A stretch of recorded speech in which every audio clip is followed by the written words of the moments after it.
Mesdames, Messieurs, bonsoir. Amoureux du sport, je vous souhaite la bienvenue sur le plateau de la Grande Team. Ravi de vous retrouver pour notre rendez-vous sportif quotidien. Et bien sûr, avant le top départ, je vous invite, s'il vous plaît, à suivre le sommaire. Et c'est maintenant, on y va. Pour son dernier numéro de la semaine, la Grande Team propose le tour d'horizon de l'actualité sportive d'ici et d'ailleurs. Et c'est dans LGT News. Fait le buzz. Canadian Shield, éléphant. Quel serait le 11 idéal face à la Nouvelle-Zélande? On en parle dans l'actu. Excellente soirée sportive et bon week-end sur la 3.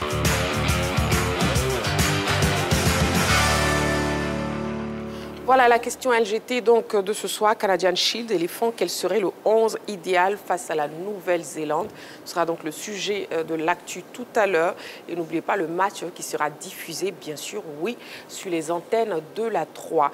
Alors je ne pourrais commencer l'émission de ce soir en vous souhaitant, surtout à toute la communauté musulmane d'ici et d'ailleurs, une bonne fête de Tabaski, oui, Sambé. Et ce soir, nous sommes en direct sur la 3 et je suis accompagnée de Roger Stéphane, bonsoir. Bonsoir Marie-Christine. Gamblé Konaté, bonsoir. Bonsoir Adja Marie-Christine. Merci beaucoup. Vous êtes très bien habillée. Donc désormais, on met Adja Marie-Christine Begré. Comme ça. Ouais. Merci beaucoup, Gamblé Konaté. Sans passer à la Mecque. Mais Tchétché, bonsoir. Bonsoir Marie-Christine. Voilà, bonne fête de Tabaski. Merci, à vous aussi. Merci beaucoup. Kader, bonsoir. Bonsoir Marie-Christine. Bonne fête de Tabaski. Bonne fête à vous également. Voilà, et je suis Adja Marie-Christine. Assez tout. D'après Gamblé Konaté. Et vous ajoutez assez tout. D'accord, très bien. Ben dis donc, j'aurai tous les noms ce soir. Allez, LGT News, c'est la première rubrique de cette émission et on démarre maintenant.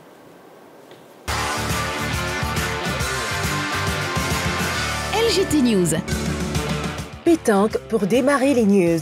Un tournoi en hommage à Djigbo Sounkalo.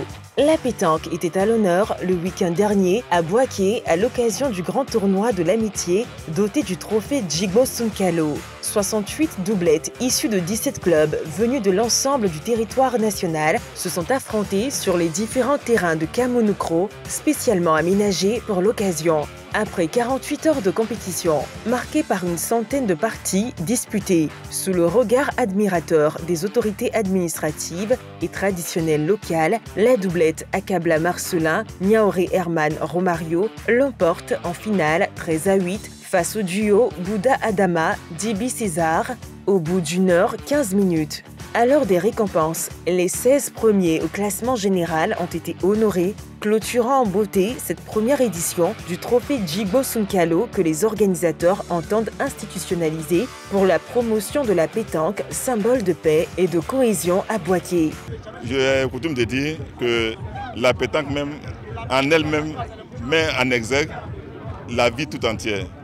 C'est-à-dire vous venez de voir un jeu qui a opposé des doublettes, c'est-à-dire deux équipes, et vous voyez que les partenaires se concertent avant de jouer une poule. C'est ça le symbole du vivre ensemble. C'est-à-dire qu'avant de faire quelque chose, on se concerte et on prend une décision. Quand on prend cette décision, elle nous engage nous tous. Et vous voyez. Donc c'est le symbole de la vie qui se trouve dans la pétanque. La pétanque même est la vie en elle-même. Et une autre information pour vous, amoureux du sport, match international amical U23. Les Pays-Bas écrasent les éléphants espoirs.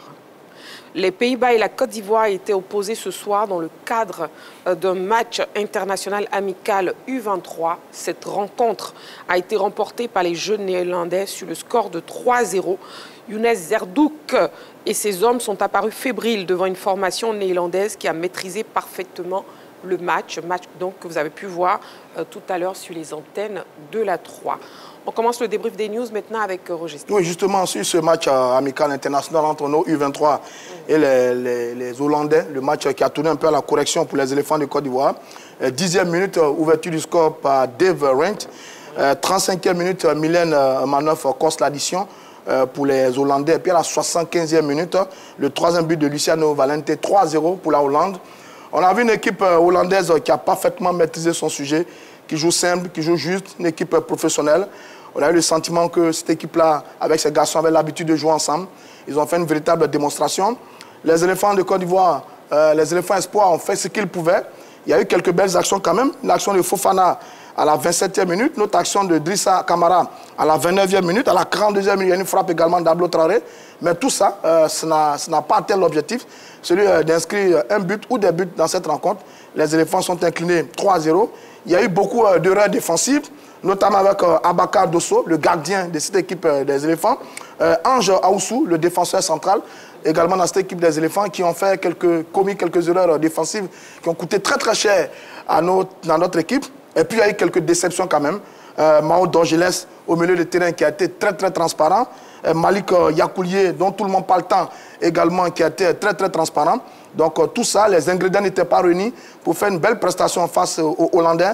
On s'est incliné. Bon, c'est un peu dommage. Maintenant, le travail continue. Younes Zerdouk vient à peine de récupérer cette catégorie de U23 qui a perdu son ancien sélectionneur Abaka. J'ai appris pour des incompatibilités d'humeur avec la Fédération ivoirienne de football. Bon, maintenant, on a revu un peu nos U23 et depuis un certain moment. Il faut continuer de travailler. Il y a quelques garçons qui ont de la qualité, mais ce n'a pas suffi aujourd'hui dans ce match amical face à l'équipe de la Hollande. 3-0, c'est le score qui sanctionne donc cette rencontre. C'est un peu dommage pour nous, mais enfin bref, c'est ça aussi la réalité du haut niveau. La Hollande, c'est le haut niveau. C'est l'une des meilleures écoles du monde en termes de formation. Donc les catégories de jeunes s'ajoutent très très bien avec la Hollande. On s'est incliné 3-0. C'est un peu dommage, mais on continue de travailler. Très bien, l'ancien sélectionneur qui est donc Boubacar Sanogo. C'est bien ça. Ligue des Nations UEFA, Kader. Écoutez, Marie-Christine, on s'est régalé hier sur la deuxième demi-finale de cette compétition-là entre l'Espagne et la France. On attendait ce match-là placé avant que les Français puissent revenir au score et puis faire la course derrière l'Aurora. Mais ça n'a pas su face à une armada offensive de cette équipe de l'Espagne, entre l'Espagne et l'Allemagne ce dimanche. Alors qu'aujourd'hui, ce qu'on lui propose, c'est énorme. C'est énorme. Vous avez entendu les chiffres tout à l'heure. Je ne vais pas revenir dessus parce que ça donne des frissons. Donc, c'est un garçon qui, à mon avis, aurait dû choisir de partir. Il a 26 ans, je l'ai dit. Dans le football, ça va très, très vite. Hein. Ça va très, très vite. Et il y a des événements qui arrivent où, après, vous êtes ruiné, des fois, pendant que vous ne vous y attendez pas. Donc, pour moi, c'est une grosse occasion qu'il doit saisir. D'autant plus que nous, à notre époque, on le disait à l'heure tout à l'heure, on se contentait de cadeaux. On se contentait de peu. Notre satisfaction, c'était qu'on nous reconnaisse dans la rue. Eh bien, Victor Osimhen, je crois que avec tout ce qu'on lui propose là, il devrait choisir de partir. Et je peux vous redonner les chiffres, justement, Méchiché. 49, sa clause libératoire est de 49 milliards de francs CFA. Et puis, une proposition contractuelle de 22 milliards de francs CFA de salaire par saison avec 3 milliards de francs CFA en bonus. Voilà. Bon, lui, c'est pas que... Il ne dit pas qu'on le reconnaît seulement dans la vie. On le reconnaît déjà. Mais vous êtes né un peu trop tôt, c'est dommage. Allez, c'est dommage.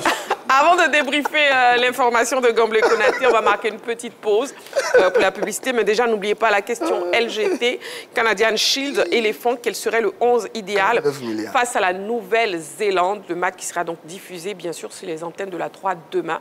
Et aujourd'hui, nous sommes en direct actuellement, donc vous pouvez participer à l'émission en nous appelant au 27 21 59 93 99. Ou bien vous pouvez toujours continuer de nous écrire sur la 3. On part à la pub, c'est maintenant.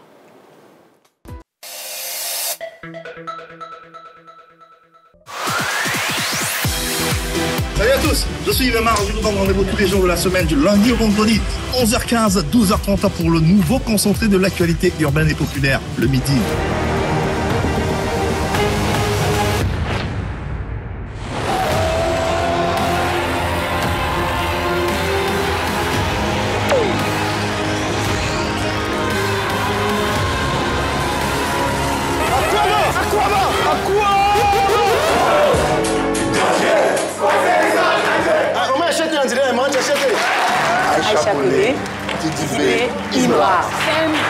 Ça sera du feu. Mais le reste, on va se fâcher. Les temps changent, les générations évoluent. Ça, c'est vrai. On dit que non. Ouais.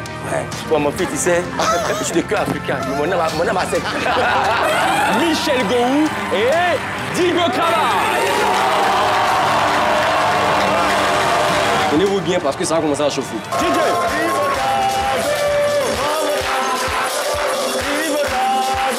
C'est la folie ici dans le midi. Venez!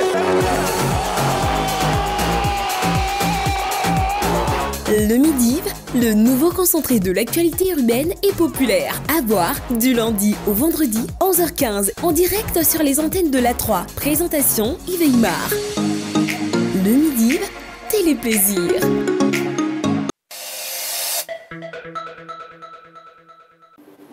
Nous sommes de retour sur le plateau de la Grande Team, toujours en direct ce vendredi soir, bien sûr, jusqu'à 22h.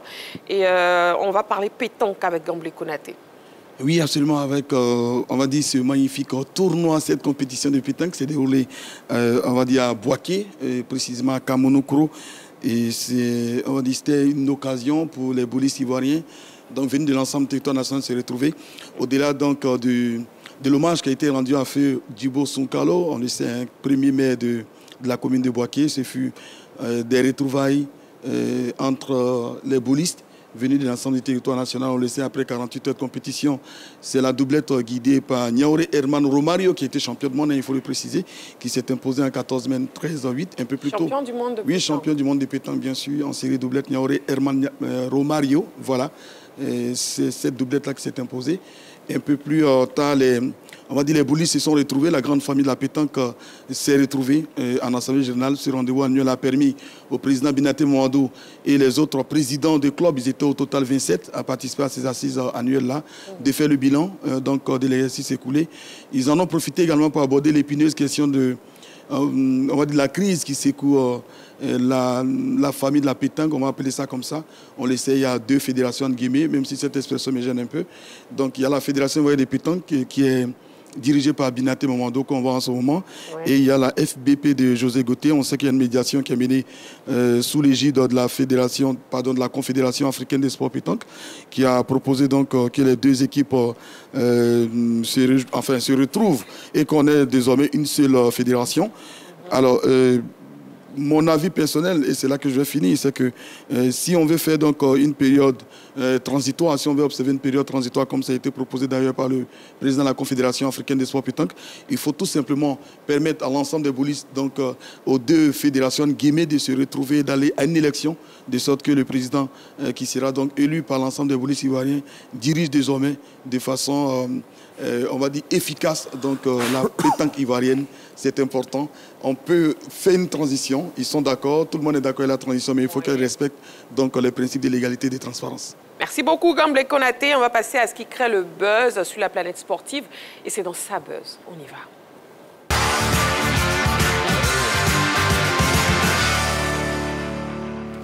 Alors, la France ne disputera pas la finale de la Ligue des Nations UEFA, la faute à l'Espagne qui l'a battue en demi-finale hier sur le score de 5-4.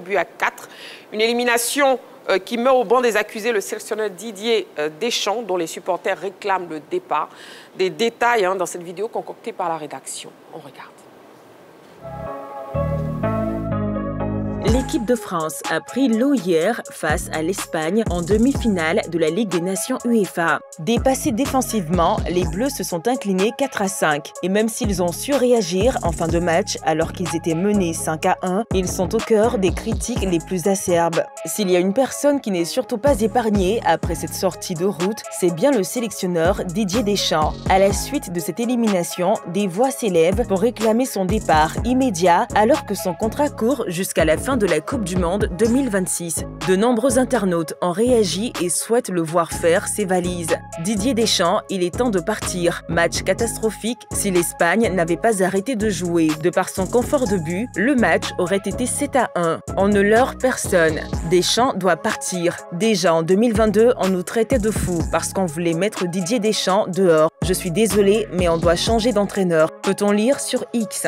Alors que Didier Deschamps est invité par certains supporters de l'équipe de France à faire ses valises dès à présent, Zinedine Zidane, grand favori pour le remplacer, est appelé à la rescousse. Zidane n'est pas dispo dès maintenant par hasard, a ainsi demandé sur X Daniel Riolo, le très célèbre journaliste chroniqueur et blogueur sportif franco-italien. Alors, messieurs, est-ce qu'il faut imputer justement cette élimination de la France au patron de l'encadrement technique Didier Deschamps? Non. Non, moi je ne suis pas d'accord avec ceux qui le brocardent. Didier Deschamps, c'est un gros travailleur. Quand il prend l'équipe nationale de France en 2012, après la fameuse période de Naïsna, il décide de faire de l'équipe de France un miroir. Un miroir. Et toute sa stratégie est basée sur la renommée de cette équipe de France. Donc, ce n'est pas le plus minable des entraîneurs. On en a connu plein en équipe de France, hein, avec l'équipe nationale de France. C'est quand même le 3e joueur au monde à avoir gagné la Coupe du Monde en tant que joueur et sélectionneur. Derrière Mario Zagallo du Brésil et Franz Beckenbauer d'Allemagne. Donc il faut faire très attention quand on dit des choses sur ce monsieur. On peut se tromper sur un match. Là, sur ce match-là, il met les joueurs dont il a à disposition, qui sont à sa disposition, notamment Clément Langlais. Clément Langlais, ce n'est pas le joueur qui est au plus de sa forme. Voilà. On a tous envie que Zinedine Zidane vienne, mais Didier Deschamps s'en va en 2026 après la Coupe du Monde.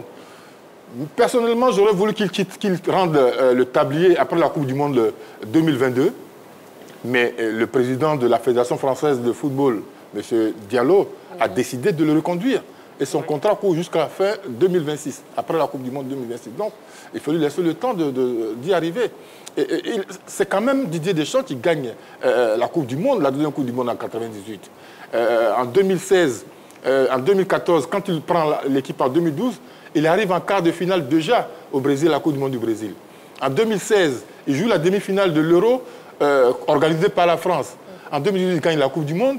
En 2021, la finale. Oui. En 2021, il gagne la Ligue des Nations. Quand même, il ne faut pas exagérer non plus. Oui. Voilà. Et puis là, en 2024, il finit dans les 4 premiers. Donc la France est au plus 4e dans ce monde, oui. En Europe. Donc il ne faut pas exagérer. Je pense que les gens, ils vont un peu trop fort, notamment les journalistes français, ses compatriotes, parce que derrière, ils voient tout de suite Zinedine Zidane. Oui, on a envie que Zinedine Zidane vienne, mais il ne faut pas pousser le bouchon un peu loin. Le bouchon trop loin. Voilà. Alors c'est vrai qu'on a eu le débat avec Roger Stéphane sur ses qualités en tant que joueur. Je trouvais que ce n'était pas un joueur exceptionnel, mais en tant qu'entraîneur, j'estime que cette défaite face à l'Espagne ne saurait entacher son palmarès. Tchétchémé l'a si bien rappelé, il arrive dans une période, en 2012, après Laurent Blanc, à une période où la France se cherche, et puis il réussit à offrir une Coupe du Monde, il ne faut pas l'oublier, en 2018, avec une équipe de France qui ne partait pas forcément favori, et il réussit quand même. Je pense que c'était un entraîneur qui a une grande expérience. On parle de Zidane. Zidane va arriver dans un contexte et à un moment où la France est en train de préparer une Coupe du Monde. Ce n'est pas du tout évident pour celui qu'on veut voir forcément à la tête de la sélection. Je pense que le contrat de Didier Deschamps va jusqu'à la fin de la Coupe du Monde. Je pense que Diallo, le président de la Fédération française, va aller jusqu'au bout. Vous savez, les Européens changent difficilement de sélectionneur, surtout quand ils ont un pédigré comme celui de Didier Deschamps. Pour moi, je pense que le débat n'a pas lieu d'être. J'ai l'impression qu'on l'attendait à chaque fois au tournant. Quand il perd, on sort tout de suite l'épée de Damoclès et on brandit l'arrivée des Zidane. Donc je pense que c'était un entraîneur qui a réussi à porter la France très haut au niveau mondial. Il a remporté la Ligue des Nations, comme Tchétché l'a dit. Donc je pense que voilà, ce sont des matchs. Et puis il ne faut pas oublier que sur ce match-là, il y a des absents. Il y a Saliba en défense, il y a Koundé, latéral droit. Donc pour moi, on ne peut pas le juger sur ce match-là. C'est un entraîneur qui apprend de ses erreurs et qui, pour moi, va encore faire de grandes choses avec les Bleus. D'accord. Donc pour vous, Deschamps accusé à tort. Non, je pense qu'il est vraiment accusé à tort. Mais je tiens à dire à Kader que Didier Deschamps était un très bon joueur. À Nantes, il a confirmé. À Marseille, il était capitaine, il a gagné. À la Juventus, capitaine, il a gagné. En équipe de France, il était capitaine, il a gagné des trophées. C'était un très bon joueur, Didier Deschamps. Oui. Et il a confirmé en tant qu'entraîneur. Mais je dis, si ce match, c'était mauvais pour ceux qu'on lui fait. Ce n'est pas juste. Parce que quand même, dans sa composition, il a aligné les meilleurs joueurs du moment. Vous avez Mbappé, vous avez Dembélé, Olysée, Doué, Konaté, Maignan. Et il a souffert de l'absence de Saliba, le défenseur d'Arsenal, dans l'axe, et de Koundé, du Barça, sur le couloir droit. Ça l'a un peu handicapé. Et puis, en début de match, la France s'est créé de très bonnes occasions de but. Malheureusement, les Français n'ont pas scoré. Ils auraient scoré 1-0, 2-0, que le match aurait eu une autre physionomie. Malheureusement, ils ne l'ont pas fait. Mais je pense que par la suite, l'équipe de l'Espagne était plus forte. Cette équipe espagnole, elle est redoutable. Elle est magnifique. Son football est simple, juste. Quand elle joue, elle n'est vraiment pas séduisante. Mais dans le fond, Elle est redoutable. Elle était beaucoup plus forte que l'équipe de la France.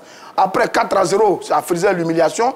Il y a eu quelques remplacements qui ont été faits. Lui également, il a fait quelques remplacements en faisant rentrer Cherki et Kolomoni qui ont changé un peu le visage de la France. Mais en face, il y avait une superbe équipe, mais vraiment une superbe équipe espagnole. Il n'y a vraiment rien à reprocher à Didier Deschamps sur ce coup-ci. Il a fait ce qu'il a pu. Cette équipe espagnole qui est dans la lignée de l'Euro, elle gagne l'Euro et elle est en train de se positionner comme l'une des grandes favorites, sinon la grande favorite de la prochaine Coupe du Monde en 2026. À cette allure-là, elle va gagner la Coupe du Monde en 2026. Et puis, elle a des individualités. Lamine Yamal, ce Yamal, c'est un génie.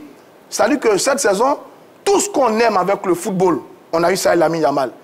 Le plaisir, le dribble, le bonheur, l'extase, le jeu, le culot, le dribble, le but, la passe. On a tout eu cette année avec un gamin de 17 ans. Et lui, hier encore, il a mis 2 buts, une passe décisive. Je pense que l'Espagne était plus forte. L'Espagne était plus forte.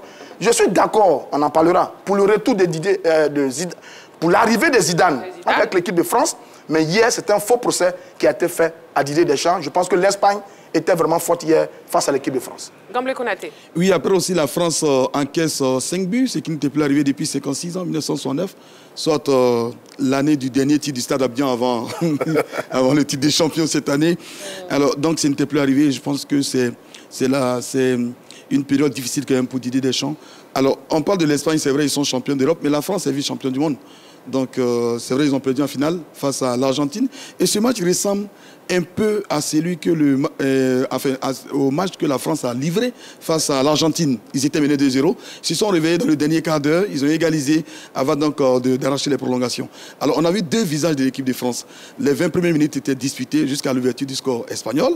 Après, ils n'ont plus existé. Ils ont été menés 4-0, 5-1, 5-4. Il faut aussi préciser qu'ils ont quand même inscrit 4 buts. Et ça, c'est à mettre à l'actif aussi de Didier Deschamps. Mais encaisser 5 buts, ce n'était plus arrivé depuis 56 ans. Donc, je pense que quelque part aussi, Didier Deschamps est en train d'arriver au bout, on va dire, d'un cycle. Il faut le reconnaître, il a beaucoup fait. Je pense qu'il ne mérite pas d'aller de cette manière. Mais ceux qui estiment que Didier Deschamps devrait céder la place ou bien... pourquoi pas aller avant terme, parce que son contrat final 2026 n'ont pas totalement tort.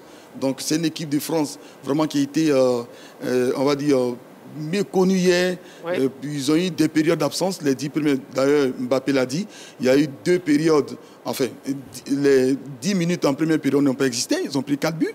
Et en seconde période également, ils n'ont pas existé pendant 10 minutes, avant donc de jouer ou bien d'égaliser, même pas d'égaliser, de marquer 3 buts lors du dernier quart d'heure. Donc c'est une équipe qui a quand même des périodes d'absence et tout. Et quelque part, quand ça ne fonctionne pas, c'est l'entraîneur. Donc ceux qui estiment que Didier Deschamps devrait prendre du recul ou tout simplement, on va dire, aller partir avant terme et céder la place à Zinedine Zidane, n'ont pas totalement tort. Mais même s'il faut respecter Didier Deschamps pour ce qu'il a fait, pour ce qu'il a apporté à cette équipe. En tout cas, Didier Deschamps qui a donc son contrat, vous l'avez dit, qui court jusqu'à la Coupe du Monde 2026. Et on remarque aussi que Zinedine Zidane est de plus en plus réclamé. Non, c'est-à-dire qu'après l'Euro, quand Didier Deschamps a rempli, j'ai dit il était temps pour lui de partir. Parce que chaque chose en son temps. Et je pense, au fond de moi, que son temps est en train de finir avec l'équipe de France, ou alors c'était fini. Il a déjà tout gagné avec l'équipe de France. Il est arrivé en 2012. Ça fait 13 ans qu'il est à la tête de l'équipe de France. Il est champion du monde, vice-champion du monde, finaliste de l'Euro, vainqueur de la Ligue des Nations. Il a tout gagné avec l'équipe de France. Quand il est éliminé en demi-finale de l'Euro de l'année dernière, qu'est-ce qu'il lui reste? Il a déjà le final. Il lui reste quoi, la Coupe du Monde? Mais la Coupe du Monde, il a déjà gagné. Il a déjà joué une finale. Donc, on aurait pu, en ce moment-là, je pense que faire la passe à Zinedine Zidane, qui est dans l'antichambre depuis. Et je pense que Zidane a cette légitimité pour être l'entraîneur de l'équipe de France. Comme Deschamps, il a été un formidable joueur de l'équipe de France. Les deux ont gagné beaucoup avec la France. D'ailleurs, ils ont joué ensemble à la Juventus également. Ils en ont gagné beaucoup. Zidane, c'est tout un symbole. En tant qu'entraîneur, il a confirmé avec le meilleur club au monde qu'on appelle le Real de Madrid. Tout naturellement, l'équipe ou bien la sélection qui lui tend les mains, c'est l'équipe de France. Je pense que Deschamps, après l'Euro, aurait dû partir tranquillement et céder la place à Zinedine Zidane. Parce que ce qui le guette maintenant, c'est la polémique qu'il y a autour de lui. C'est qu'il a loupé un match hier et tout le monde est en train de le massacrer, en train de l'assassiner. Il aurait pu trouver une belle porte de sortie. Pour moi, c'était l'Euro. Bon, maintenant, elle est là. J'espère qu'il va tirer les leçons de tout ce qui s'est dit en ce moment avec le souffle de Zidane qu'il a dans le dos. Et qu'à la prochaine Coupe du Monde, il va nous faire taire, nous tous. Mais je pense que son temps est en train de finir avec l'équipe de France. Et il est grand temps grand temps de céder la place au grand Zinedine Zidane. Zinedine Zidane, oui, Kader. Mais je pense que seul Didier Deschamps peut nous dire s'il a encore envie de continuer avec la sélection française. Je crois que nous, ici, dit comme ça, comme Régis Stéphane le dit, il est temps qu'il cède. Non, je pense que s'il a animé encore cette passion-là, à vouloir continuer avec les Bleus, je crois que c'est ce qui a animé également le président de la Fédération française de football, Diallo, de lui reconfier les tâches de la sélection. Donc je pense qu'il est encore passionné, il a encore envie. Les critiques, il les essuie tous les jours. Il a été joueur, vous l'avez dit, il a joué dans les plus grands clubs, il a gagné les plus grands trophées. Il a essuyé les critiques depuis qu'il est joueur et depuis qu'il est entraîneur. Donc forcément, moi je pense que quand le moment arrivera pour lui, il décidera de partir. Mais là, son contrat court jusqu'en 2020. Kader, il a fait 13 ans. Mais il est encore passionné. Il a fait 13 ans, c'est beaucoup. Il est encore passionné. Il est encore passionné. 13 ans, c'est beaucoup. Il est encore passionné. Il estime que pour lui, il peut continuer. Donc il est encore là. Quand le moment viendra pour lui de dire « Ah, je ne peux plus faire progresser cette équipe-là », il partira, tout simplement. Tout simplement. Oui, Ahmed Tchétché. Oui, sur le retour de Zidane. Je pense Zidane. que... enfin, l'arrivée de Zinedine Zidane. Je pense que on ne peut pas être plus réaliste que le roi. Hein. Les différents présidents qui se sont succédés ont eu des entretiens à Zinedine Zidane avant de conclure, avant de proroger Didier Deschamps. Voilà. Zinedine avait demandé quelques années sabbatiques après son départ du Real de Madrid. C'est ça. Voilà. Et donc, moi, je suis convaincu que les différents dirigeants, Noël Le Graët et Diallo, ont parlé avec Zinedine Zidane dernièrement, après la Coupe du Monde, pour pouvoir, avant de reconduire Didier Deschamps. Donc,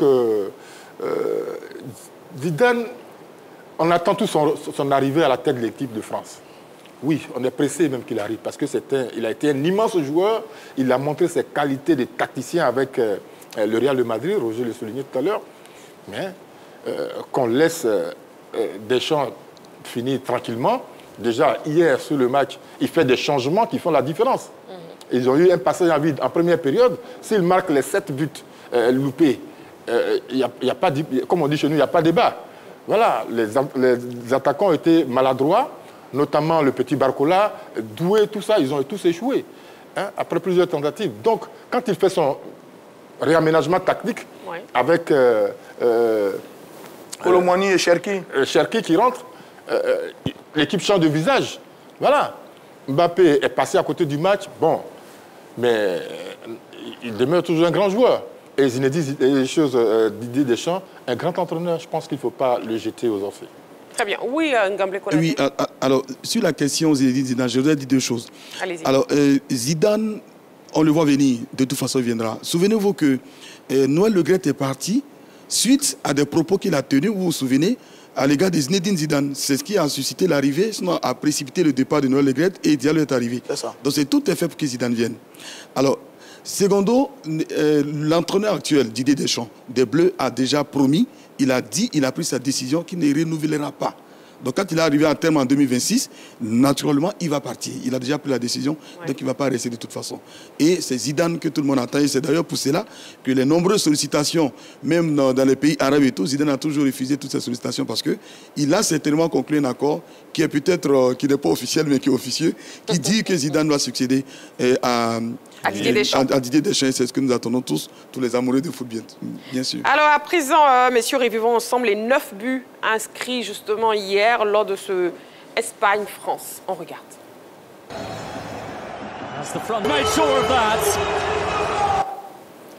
Allez, on va marquer une petite pause. Vous ne bougez surtout pas, juste le temps de la page publicitaire. On se retrouve dans seulement quelques petites secondes pour la suite de notre émission. À tout de suite.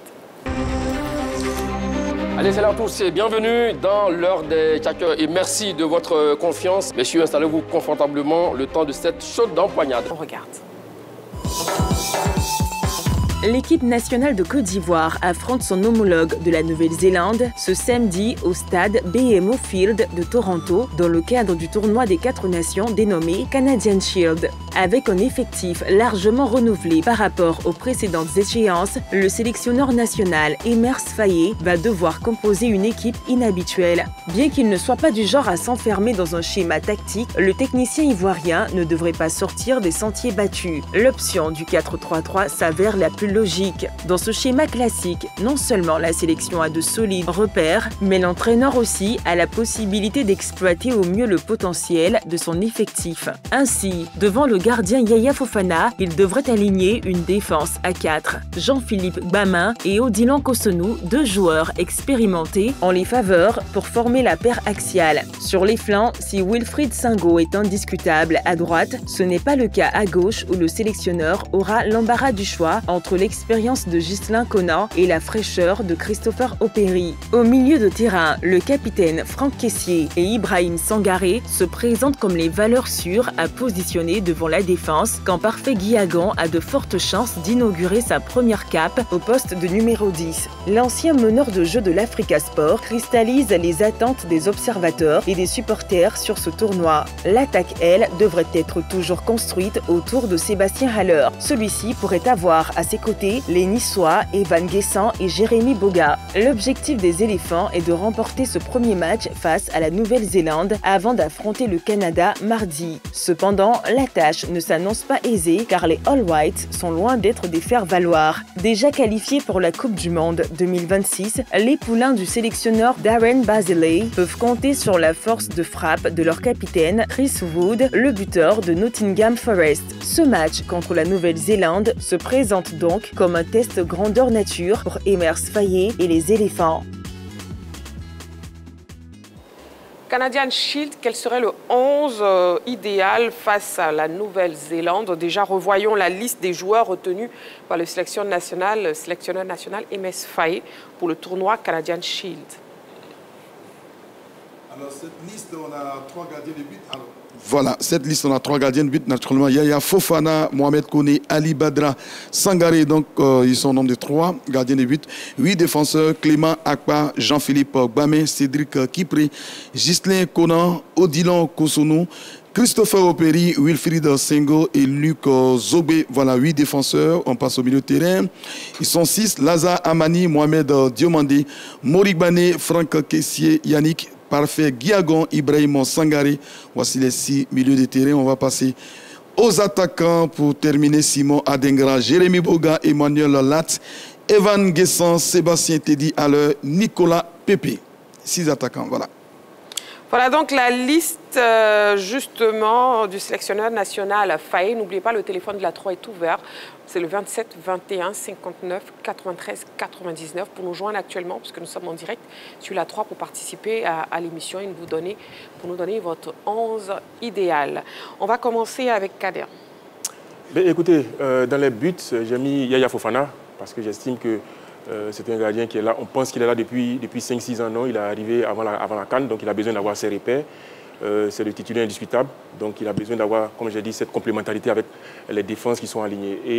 Et devant lui, j'ai mis Odilon Kosonou pour son expérience. Je crois qu'en dehors de Agbadou et de Ndika, c'est lui le joueur d'expérience qui connaît bien cette sélection. Donc Odilon, pilier de la défense.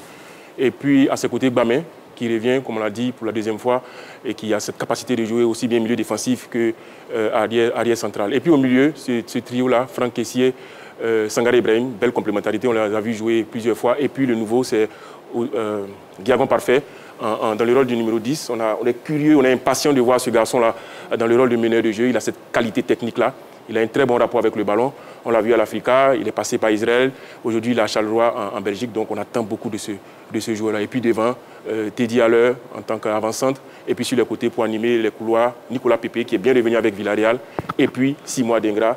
C'est vrai qu'il a très peu joué, mais il m'a prouvé qu'il m'a fait mentir. Parce que dans l'heure des tchatchers, j'avais dit que les joueurs qui ne méritaient pas de venir, ce sont ceux qui n'avaient pas de temps de jeu. Mais là, on a vu qu'en sélection, c'est un autre joueur, Adengra. Il est capable, n'est-ce pas, de créer l'incertitude au niveau des défenses adverses. Et donc, pour moi, ce trio-là est capable, n'est-ce pas, de faire sauter le verrou néo-zélandais. Mais à culpa, donc. Mais à culpa, donc. Oui, mais à culpa. Il m'a fait mentir, Adengra. Marcia Gourou vous attend là-bas. Allez, Canadian Shield, éléphant, quel serait le 11 idéal face à la Nouvelle-Zélande, le 27 21 59 93 99. Aimé Tchétché, on vous écoute. Oui, alors quand je regardais un peu la liste des convoqués, oui. j'ai mis Yaya Fofana parce que dans ce genre de match, le résultat semble ne pas être important et pourtant ça l'est. Parce qu'une défaite demeure une défaite. La Côte d'Ivoire, si elle est battue demain par la Nouvelle-Zélande et avec la manière, on va tous crier ici. C'est le représentant de l'Afrique face aux autres continents. Donc j'ai mis Yaya Fofana, gardien de but. Une base solide, hein, une base solide avec Odilo Kosonou et Jean-Philippe Bamé devant lui. Parce que Bamé a fait un excellent retour en équipe de Côte d'Ivoire sur les derniers matchs. Hein. Donc Kosonou et Bamé. À droite, j'ai mis Singo. À gauche, j'ai mis Akpa. Et puis, là, dans le milieu de terrain, j'ai mis les deux anciens, Franck Kessié et Sangaré, mais les deux sur la même ligne, c'est Kessié et Sangaré sur la même ligne. Vous voyez, la base du triangle. Et puis Diagon derrière Adingra, Haller et Pépé. Vous voyez, voilà, comme ça, parce qu'on a envie de voir Diagon avec cette équipe nationale. Ses qualités, le mettre en exergue. C'est vrai que Sangaré et Kessié peuvent dépasser leurs fonctions, mais il faut que Diagon ait l'espace, qu'il ait le temps de contrôler le ballon, regarder autour de lui et faire la dernière passe. C'est ça qu'on recherche avec lui. Donc je le mettrai juste derrière les défenseurs, les trois attaquants, et Kessié et Sangaré sur la même ligne. Voilà. Très bien. Nous avons un appelant, M. Bamba Moussa. Il nous appelle de Boisflé. Bonsoir, M. Bamba Moussa. Oui, bonsoir, madame. Bienvenue sur le plateau de la Grande Team. Ok, merci bien, madame. Voilà, je vous repose la question LGT de ce soir. Canadian Shield éléphant, quel serait le 11 idéal face à la Nouvelle-Zélande? On vous écoute, M. Bamba. Bon, pour moi, d'avoir dans les poteaux, oui. Je vois Yaya Fofana. Très bien. Yaya Fofana. Après, je vois Kosonou. Et puis, Akpa. Axiale. Oui, on vous écoute. Maintenant, je vois Gislain. On va essayer de tester Gislain pour voir. Comme ça fait longtemps qu'il ne joue pas, donc on va voir s'il a toujours les jambes. Et puis, c'est aussi le côté droit. D'accord. Maintenant, au milieu du terrain, on va prendre le même Dieu qu'on connaît, ici, et puis Sangaré. Et puis, on va prendre le nouveau, là. J'oublie son nom, là. Il y a le nouveau... Opéry. On va essayer Opéry. Maintenant, le trio de l'attaque, maintenant, il y a Pépé, Adingra et puis Arrêt. Ok, d'accord. C'est bien noté. Merci beaucoup, M. Bamba Moussa. Ok, merci bien, madame. Je vous en prie, bonne monsieur. émission à vous. Merci beaucoup. M. Bamba Moussa qui nous appelait donc de Boisflé, Canadian Shield, éléphant, quel serait le 11 idéal face à la Nouvelle-Zélande, Gamblé Konaté? Alors, là, on va dire, d'avis avec mon coach, Kader Guilavogui. Il faut préciser que c'est mon entraîneur au niveau de l'Union nationale de la presse sportive, avec laquelle on était sacré champion 3 fois, non? Depuis l'UNDCI. Très bien. Il n'y a qu'un seul joueur. Voilà. Bravo, bravo. Et mon coach, oui, bien sûr. Alors, j'ai un système à proposer, et je suis le seul d'ailleurs, je pense que les autres sont en 4-3-3. Moi, j'ai fait un 4-2-3-1. J'explique. Dans les buts, nous avons Yaya Fofana. Je pense qu'on est tous d'accord dessus. Bon, Roger n'a pas encore parlé. Comme défenseurs centraux, j'utilise donc Bamé et Kosonou. Latéraux, je veux dire les défenseurs, les latéraux. Voilà, vous voyez mon classement donc à l'écran en ce moment. Donc, je mets Singo et Apa. OK, dans les couloirs. Alors, au milieu de terrain, naturellement, j'ai opté pour Sangaré. Votre 4-2-3, oui. Voilà, c'est la même chose? Oui, c'est ça. 4-2-3-1. C'est même 4-3-3. 4-2-3-1. Mais c'est 4-3-3. C'est 4-3-3. Mais qui a fait ça? C'était mal disposé. Bon, c'était mal disposé. Ça y est, je ne suis pas d'accord. Bon, OK. Alors, okay, allez-y. Après mes 4 défenseurs... Vous prendre des coups encore avec votre coach. Kader, vous n'êtes pas si excellent. Lorsque j'ai transmis ma fiche, bon, mon technicien n'a pas... Bon, OK. Alors, donc au milieu, tu as Sangaré et Kessié. Je mets juste un peu Diagon devant comme meneur de jeu. Cet enfant, sa folie, son jeu, comme Kader l'a dit, il est bon balle au pied, très intelligent et En attaque, j'ai opté donc pour un trio d'attaque, mais avec une pointe, Sébastien Tedi à l'heure, et dans les couloirs, tu as Pépé, et puis Evan Guessant. Voici donc le 11 entrant. Et je souhaite que l'entraîneur Aimé Soye m'écoute. Il faut expérimenter ça. 4-2-3-1, on va battre la Nouvelle-Zélande, qui n'est quand même pas une très très grande équipe. On peut se permettre d'expérimenter plusieurs schémas de jeu. Voilà. D'accord, très bien. Allez, Roger Stéphane, on vous écoute. Bon, j'aimerais dire à Ngamble Konaté sur ce que je sais et que j'ai entendu dans certains couloirs, c'est qu'il y a eu une réunion au niveau du staff des éléphants de Côte d'Ivoire et il a été décidé de s'appuyer sur le 4-3-3, qui est un système que nous maîtrisons bien. On a essayé le 3-5-2 il n'y a pas longtemps face au Gabon, je crois. Oui. On a eu des difficultés. Je pense qu'il y a eu une réunion de crise. Ils ont décidé d'évoluer en 4-3-3. Mais on aura le temps d'observer de façon pratique sur le terrain. Les choses peuvent évoluer. Je vous donne l'information que j'ai. On va tous la vérifier. Bon, si c'est une chose, elle est revenue au 4-2-3. Bon, c'est une information que je donne sur une piste du côté de la Fédération ivoirienne de football. Maintenant, moi, évidemment, je fais un 4-3-3. Sur le 4-4-3, bon, Fofana, il n'y a plus rien à dire. Ils ont tout dit sur Fofana. C'est l'homme qu'il faut dans le but. Bamin Kosonou, dans l'axe de la défense des éléphants de Côte d'Ivoire. Oui. Bamin, il a été très bon sur la dernière fenêtre. Burundi Gambi, il a été très très bon. C'est l'un des meilleurs éléphants. Kosonou a perdu sa place dans ce secteur de jeu. Mais à l'absence de Kador dans ce secteur, il est là. Et dans le groupe là, je pense que c'est lui qui peut jouer avec Bamin. Il a faim, il a soif de compétition. Il a envie de retrouver sa place dans cette équipe. Je pense que Kosonou pourrait faire l'affaire. Sur les côtés, à droite, il n'y a rien à dire. Sur Sengo Wilfried, il en est le patron. Il n'y a pas de souci. J'ai préféré Opéry, Christopher Opéry à gauche. Parce que sur les derniers matchs, c'est lui qui a été le patron du couloir gauche. En l'absence de Ghislain Konan, un peu sans club et en manque de compétition, c'est Christopher Opéry qui est là. Lui aussi, il revient des blessures. Il reprend la compétition. Il a soif, il a faim. Il a envie de marquer son territoire. À partir du moment où il y a Ghislain Konan qui est revenu dans le groupe, je pense qu'Opéry sait qu'il y a un péril de danger qui l'attend. Il doit être très très convaincant. Au milieu de terrain, Sangaré Brem à la récupération. Lui aussi, il a perdu sa place de titulaire dans cette équipe des éléphants. Il revient à la compétition, il retrouve son niveau. Il a bien terminé en saison avec Nottingham Forest. Je pense qu'il peut faire l'affaire. Il n'y a rien à dire sur Kessé, il a sa place, il n'y a rien à dire. Maintenant, à l'organisation, j'ai préféré Lazare Amani.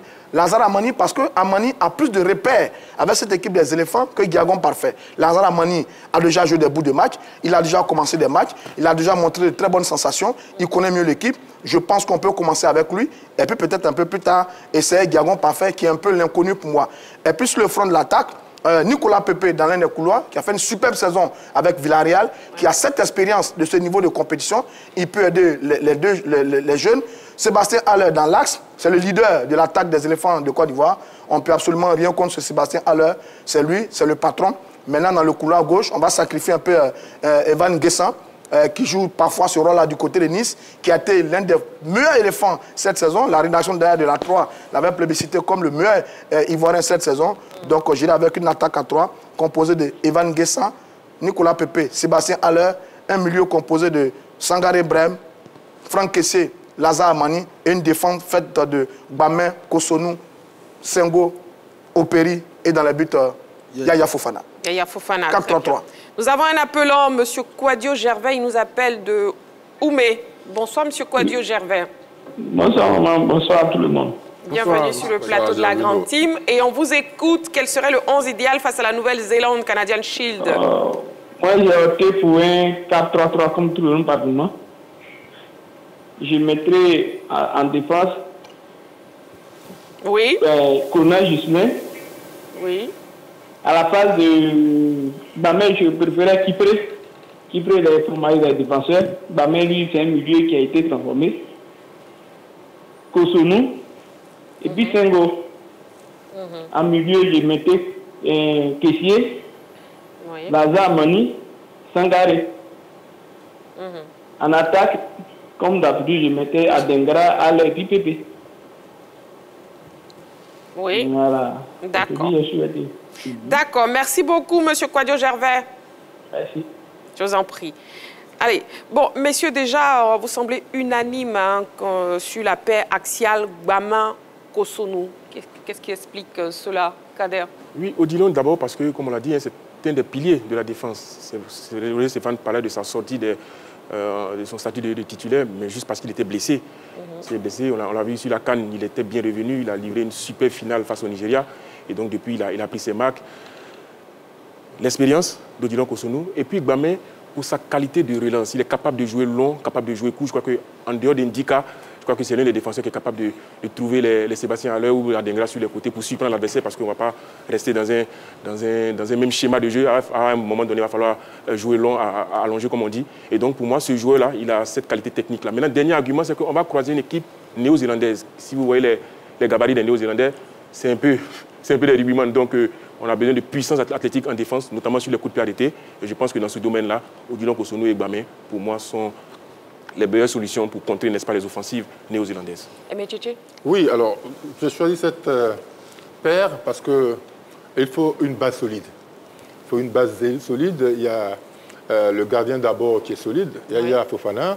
Devant lui, il faut des garçons qui jouent dur. C'est un tournoi. C'est des grands gabarits auxquels ils vont avoir affaire, notamment le capitaine néo-zélandais titulaire à part entière, Chris Woods. Il faut des gens qui s'élèvent dans les airs. Il faut des gens qui peuvent relancer tranquillement, casser les lignes par leur relance. Voilà, c'est ça qui m'amène à choisir cette paire qui, ma foi, est très très solide. Gamble Konaté? C'est vrai que c'est un tournoi amical, c'est une compétition, on n'attend pas grand-chose, mais c'est important de gagner, de présenter un bon visage. Donc j'ai choisi ce duo-là, tout simplement parce que c'est un duo qui est rassurant, pour ne pas répéter ce que les autres ont dit. Il faut avoir une bonne défense. Devant, on peut se permettre donc, on va dire, d'aménager, de faire des aménagements tactiques et tout, et c'est le meilleur duo qu'on a en ce moment.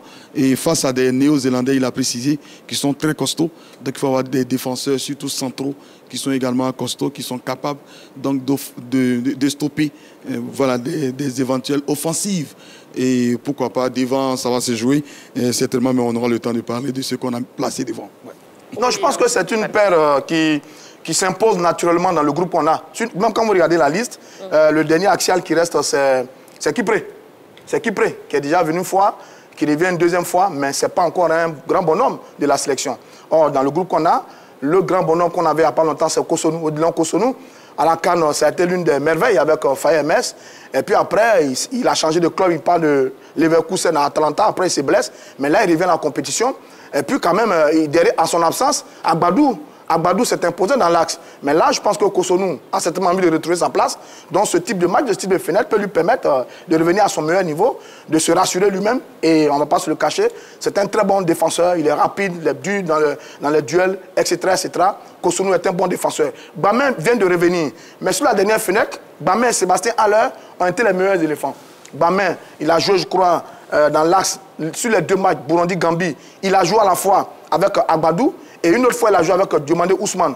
À partir de cet instant, je pense qu'il a la confiance du sélectionneur qui est en train de fabriquer un libéraux, mais un vrai libéraux, avec l'intelligence de jeu, le placement, l'organisation, la construction. Parce que quand même, la première rampe de lancement d'une équipe, c'est le libéraux. Et quand vous avez un libéraux qui a l'intelligence de Jean-Philippe Gbamé, vous êtes convaincu que la construction de votre jeu peut partir de la base arrière. Et ce garçon-là, il a montré de très belles choses. Avant, il jouait milieu défensif. Il en a les capacités. Moi aussi, en position libéraux, oui, c'est un très bon joueur. Et sur la dernière fenêtre, il a convaincu.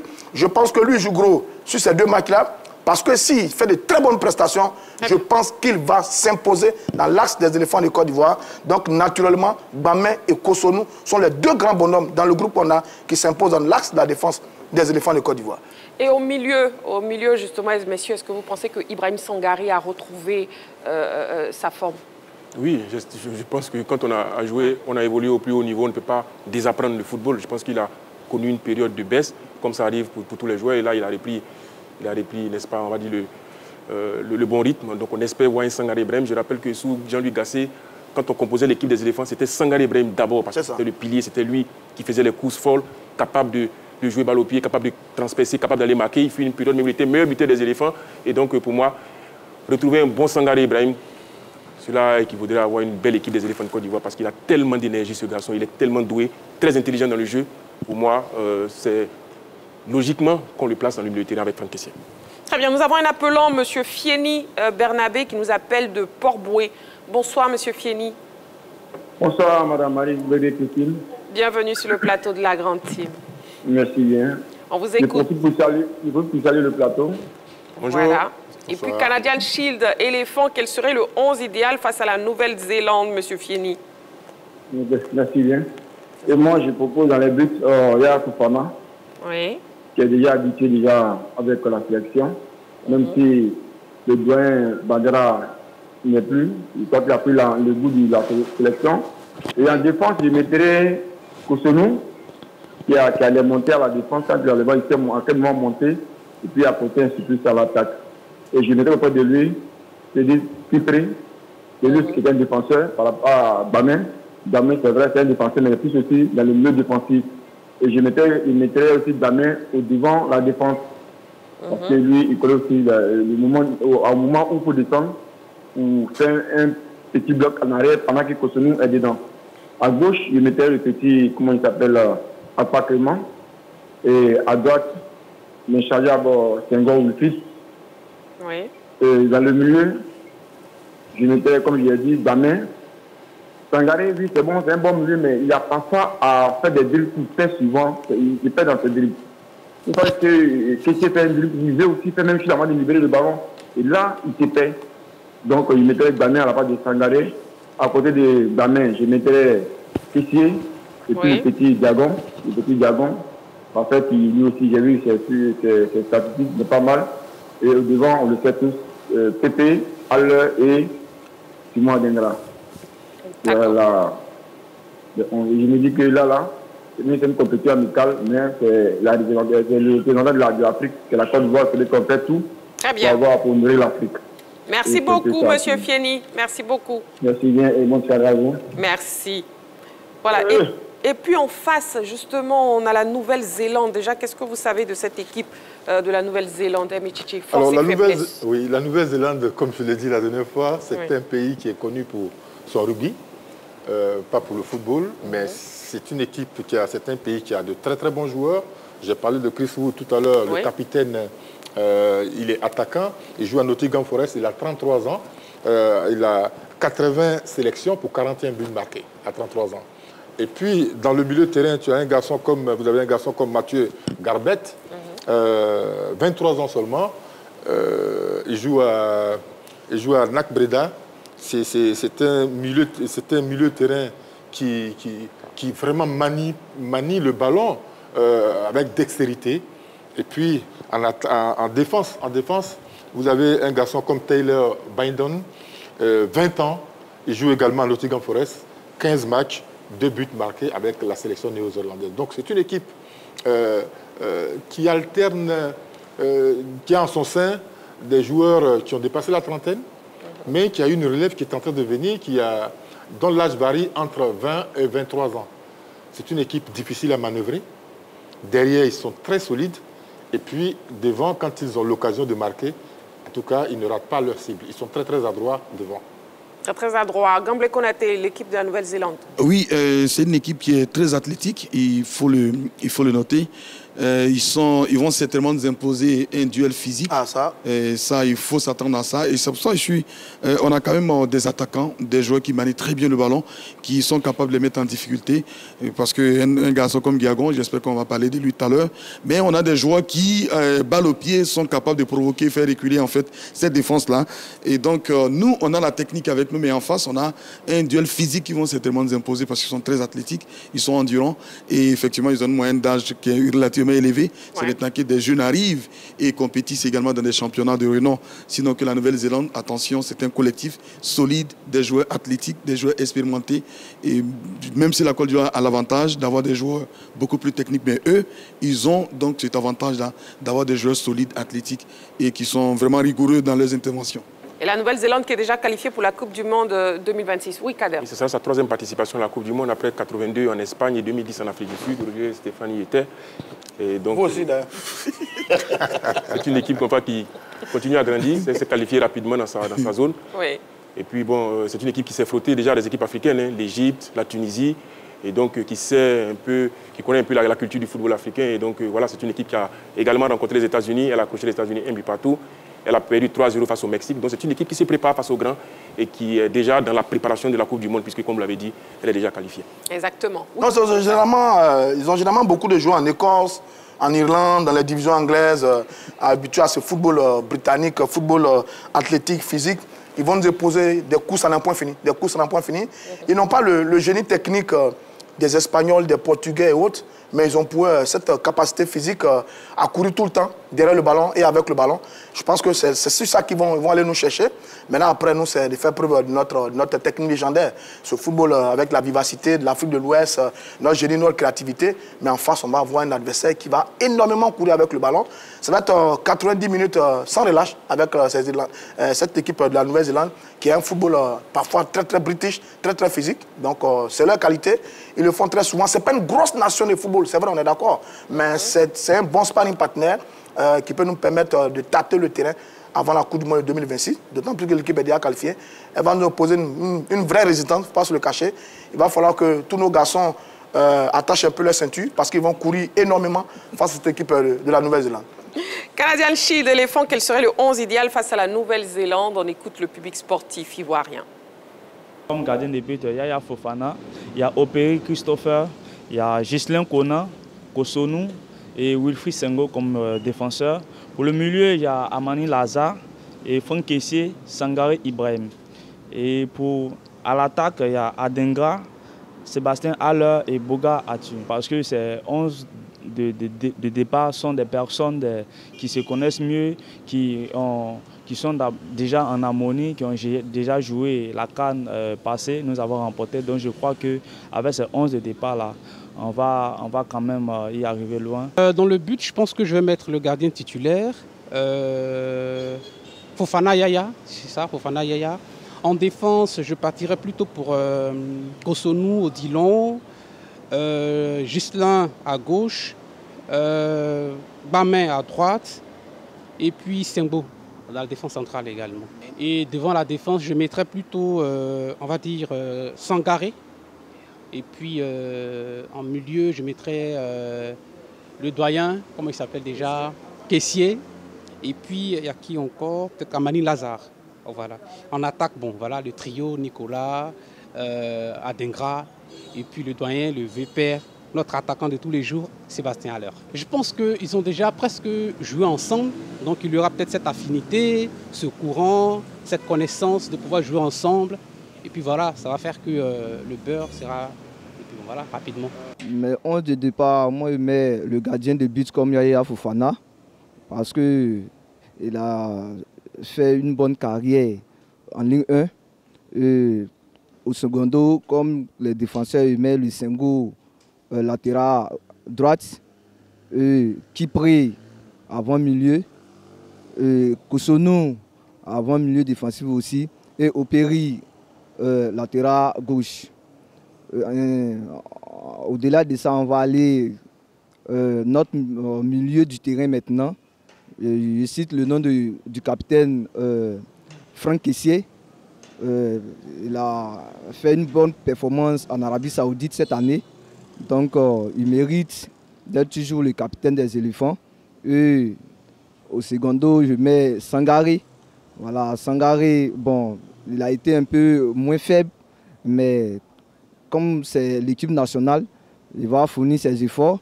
Je mets Lazare Mani. Lazare Mani joue dans un club de la Belgique.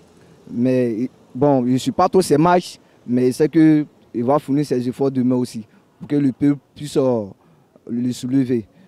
À l'attaque, il met Simon Adengra. Simon Adengra, c'est vraiment, il ne joue pas trop dans son club, mais il sait que comme c'est pour l'équipe nationale, il va fournir ses efforts pour que non, il sera le chouchou des Ivoiriens. Et Sébastien Haller, quand il est parti dans son nouveau club, il a été quelques buteurs là-bas. Il marque souvent ses buts dans les différents matchs. Et ensuite, il met le gaucher Nico Pépé qui va jouer le 11. Nico, il peut fournir ses efforts. Voilà donc l'avis du public sportif ivoirien sur la question LGT de ce soir. Donc bonne chance aux éléphants qui affronteront donc la Nouvelle-Zélande. N'oubliez pas le match qui sera diffusé bien sûr sur les antennes de la 3. Le match qui aura lieu à quelle heure, Roger Stéphane? J'y parle mais je parle de tard la nuit. 23h. On est vers 23h. À 23h. Voilà, demain vendredi à 23h en direct demain samedi en direct sur la 3. Et puis le deuxième match, c'est le 10. Ce sera à 0. 1h du matin. Mais on doit s'habituer à ces heures-là. C'est les heures du prochain mondial. Hein. Ah, bah, Mexique, voilà. Canada, États-Unis. Donc il faut s'habituer à ces heures-là. Si vous avez raté les news données en début d'émission, on vous laisse les revoir ici maintenant dans LGT News. On y va. LGT News. Pétanque pour démarrer les news. Un tournoi en hommage à Djibo Sounkalo. La pétanque était à l'honneur le week-end dernier à Bouaké à l'occasion du grand tournoi de l'amitié doté du trophée Djibo Sounkalo. 68 doublettes issues de 17 clubs venus de l'ensemble du territoire national se sont affrontés sur les différents terrains de Kamounokro spécialement aménagés pour l'occasion. Après 48 heures de compétition, marquée par une centaine de parties disputées, sous le regard admirateur des autorités administratives et traditionnelles locales, la doublette Akabla Marcelin, Niaoré Herman Romario l'emporte en finale 13-8 face au duo Bouddha Adama Dibi César au bout d'une heure 15 minutes. À l'heure des récompenses, les 16 premiers au classement général ont été honorés, clôturant en beauté cette première édition du trophée Djibo Sounkalo que les organisateurs entendent institutionnaliser pour la promotion de la pétanque, symbole de paix et de cohésion à Bouaké. J'ai coutume de dire que la pétanque même, en elle-même, met en exergue la vie tout entière. C'est-à-dire vous venez de voir un jeu qui a opposé des doublettes, c'est-à-dire deux équipes, et vous voyez que les partenaires se concertent avant de jouer une boule. C'est ça le symbole du vivre ensemble. C'est-à-dire qu'avant de faire quelque chose, on se concerte et on prend une décision. Quand on prend cette décision, elle nous engage nous tous. Et vous voyez, donc c'est le symbole de la vie qui se trouve dans la pétanque. La pétanque même est la vie en elle-même. Voilà, avant de terminer l'émission, nous allons passer à la rubrique Le plus calé. C'est maintenant.